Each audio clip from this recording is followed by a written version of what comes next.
Ma maman, elle a été là tout le temps. Je croyais en vos mamans, vraiment, je vous connaissais mieux.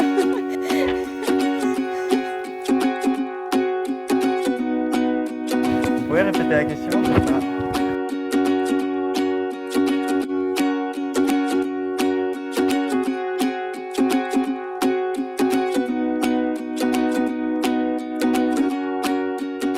Alors je m'appelle Noam, j'ai 22 ans. Alors je m'appelle Héloïse et j'ai 21 ans. Je m'appelle Lorena, j'ai 21 ans. Je voulais être vétérinaire. Policier? Soit bibliothécaire ou archéologue parce que j'aimais trop ça. Et maintenant je vais être psy. Maintenant je fais des études de psychomotricité. Voilà, j'ai découvert une autre passion qui est la radio. Et donc du coup j'ai fait mes études pour la radio. Alors j'ai fait juste 2 années de comptabilité en 3e et 4e secondaire. Et après je suis parti pour une année sabbatique à l'IFAPME en infographie pour avoir mes 18 ans pour pouvoir suivre la formation d'animateur radio. Mon parcours scolaire, au début j'ai commencé dans les générales, puis j'ai doublé. Et je me suis dirigée donc vers les sciences sociales et à partir de ce moment-là, je me suis plus dirigée vers les techniques sociales où là, je me suis retrouvée à fond dans le social et dans tout ce que je voulais. Et en fin de compte, je finis psy à la fin, donc tout social. Moi. Mon parcours scolaire, donc en secondaire, j'étais en général. Et puis en 4e, j'ai recommencé mon année. J'ai eu une baisse de motivation dès le départ et pas très vite on m'a cassé, donc j'ai plus su reprendre un bon chemin. En 5e, nickel. Et en réto, on est très vite tombé dans le Covid et dans le choix d'études. Donc là, on n'a pas eu les salons de métier, tout ça. Je me suis retrouvée livrée à moi-même. et donc, je suis partie faire la logopédie à Liège.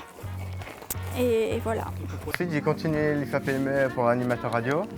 Et alors, après, je suis resté en stage d'insertion. J'ai travaillé dans un service public, on va dire.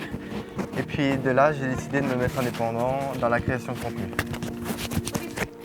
Mes difficultés, c'était le fait que je redouble et de voir mes amis monter dans les classes supérieures et que moi, je reste en fin de compte avec les plus petits.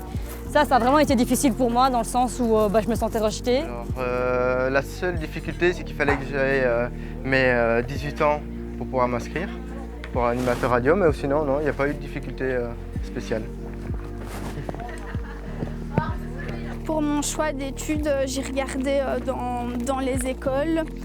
Je me suis beaucoup fiée au programme des cours, aux descriptions qu'on nous donnait sur Internet.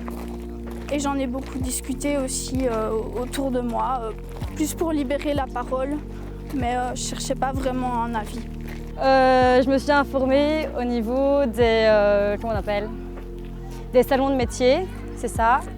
À Libramont, j'ai été et je me suis renseignée sur la province de Liège parce que moi c'était vraiment la province où je voulais absolument exercer. Sinon, je ne me suis pas forcément renseignée, je me suis dit le social c'est ce que je veux et voilà, c'est tout. Je me suis renseignée par moi-même sur les réseaux sociaux, sur les sites internet et puis voilà. Ma maman. La maman a beaucoup été présente parce qu'elle me connaît très très bien. Donc elle m'a beaucoup orientée là-dedans. Ma famille, mes amis un peu moins parce que ils ne me connaissent pas aussi bien que ma maman, mais ma maman elle a été là tout le temps. Je croyais en vos mamans, vraiment je vous connaissais mieux. J'ai pas eu affaire au CIEP malheureusement, mais j'ai eu affaire au salon des métiers à Libramont. Écouter la vie des gens quand même, pas trop.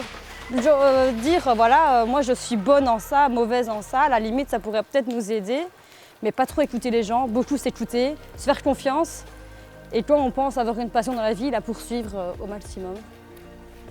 De s'écouter, de faire quelque chose qui le fait vibrer lui, d'en discuter avec les personnes qui le connaissent et qui peuvent lui apporter un soutien et voilà.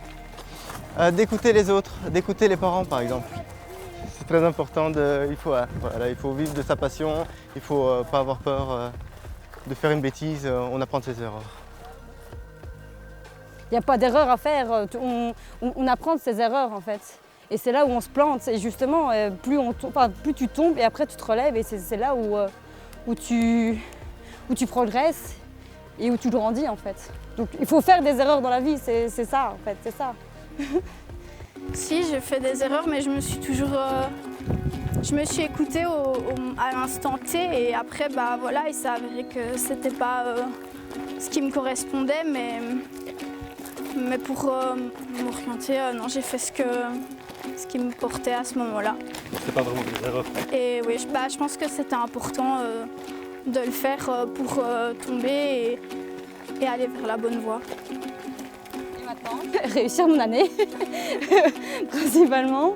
Et sinon, bah oui, enfin voilà, et après, bah, on verra où la vie me mène. Et j'ai pas trop d'objectifs à part réussir dans ce que j'aime, mais après on verra. Je laisse la vie faire. Maintenant, donc, il me reste 2 ans d'études.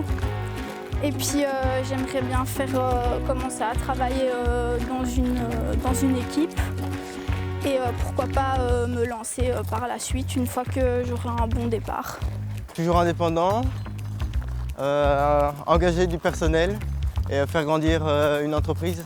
Faire ce que j'aime, être passionnée par ce que je fais tout le temps et être heureuse en fin de compte, c'est tout.